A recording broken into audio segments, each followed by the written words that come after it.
Welcome back now to tonight's Fox 7 Focus. Today was Yom Kippur, the holiest day on the Jewish calendar, coming just days after commemorations marking 1 year since the October 7th Hamas attack on Israel.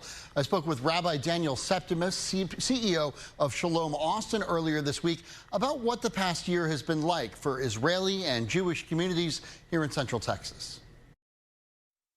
What does this date mean to you? October 7th, 1 year since the horrific attacks in Israel. What's going through your mind today? There's, I think, a big lump in all of our bodies and our hearts. When we lose 1,200 people, over 1,200 people in one single day, it affects the entire Jewish community, not just the people in Israel. And we know if we were to have that kind of incident here in the United States, it would be tens of thousands of people, just tens of thousands, 100,000 people.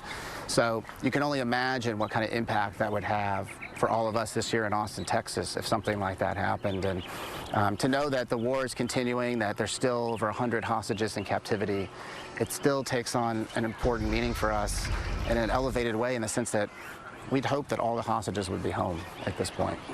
When you talk to members of the Israeli community here in Austin, or just members of the Jewish communities here in Austin, what has the last year been like for them? It's been a year of, I'll say on the one hand, it's been a year of incredible resilience. That this community came together in ways that I don't think it's ever come together, across institutions, across people. The Israeli community that's over 1,000 strong here in the Austin area came together with us, you know, hand in hand aligned.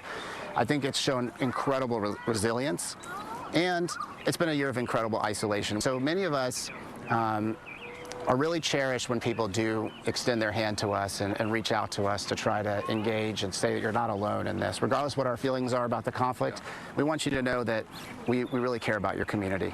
It's hard to believe it has been a year since, we were all gathered here. October of last year, emotions were really raw, obviously, in the immediate aftermath.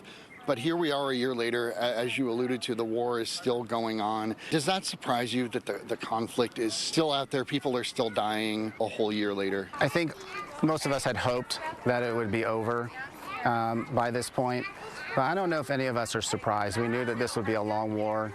We knew it would be hard to ensure that we provide the right safety and security, not only for the Israeli people, but for all peoples that live in the region.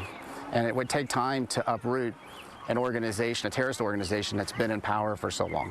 What do you hope the larger community, people that may not be Jewish, who may not have a direct connection, or people who may have a different view on this whole situation, what do you hope they take away from this day?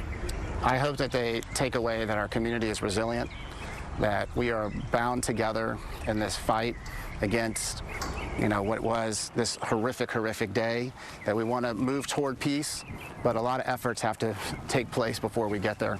And that I hope that the greater community sees that we need them. We're all human beings, and we should never make any community feel alienated or isolated. All right, Rabbi Daniel Septimus of Shalom Austin, thanks so much for being here. We appreciate it. Thank you. Appreciate your time.